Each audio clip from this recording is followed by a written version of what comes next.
1 week ago today, Youngstown State University President Jim Tressel announced he will retire next year. He leaves behind a university that's gone through a lot of changes in his 8 years leading it. WKBN Community Affairs Director Dee Crawford starts our in-depth conversations with Jim Tressel tonight.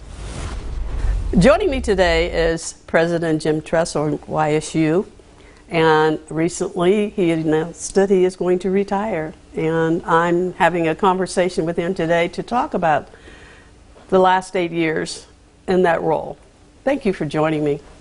My pleasure. I feel a little nervous. It's like coming to the principal's office. As many of you know, Dee was on the board when I came and through the first 6 years or so.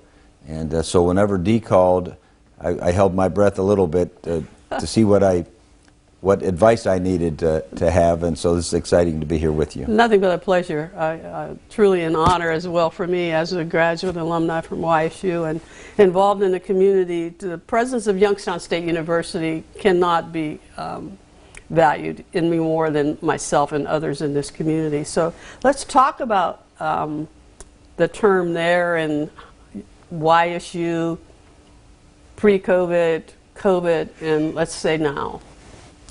Well, you know, my circuitous path is different than probably any of the presidents that have been here.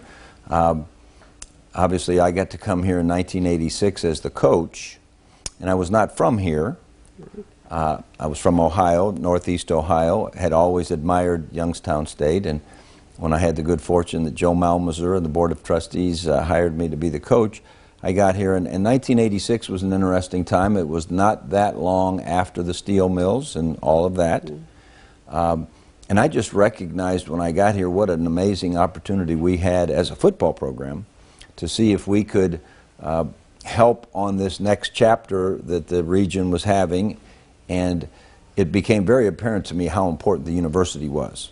You know, we had our little bit of the piece with entertaining the community from a football standpoint and serving the community in a lot of different ways. Our student athletes spent a lot of time in the community and so forth. But at that time, not to interrupt your thought, YSU was still basically a commuter campus, if you want to use that term. Yeah, we were. We had 200 beds on campus at that time when we got here, and one of the things we did while we were here was really pushed for the building of Leiden House in 1991, added another 350 students, and then the Cafaro House in I think 95 or 96 added another 300 and some students, and so we really thought we were booming.